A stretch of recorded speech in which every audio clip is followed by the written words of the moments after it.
اور ہم ہی نے زمین میں تمہارا ٹھکانہ بنایا اور اس میں تمہارے لیے اسباب معیشت پیدا کیے، مگر تم کم ہی شکر کرتے ہو۔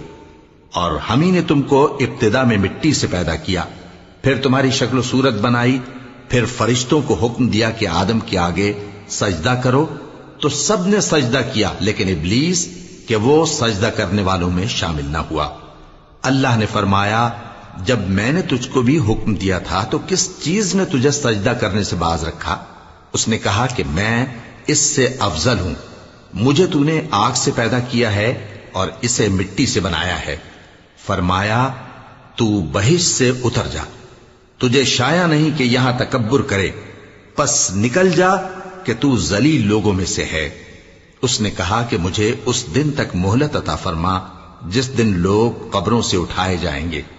فرمایا، اچھا، تجھ کو مہلت دی جاتی ہے۔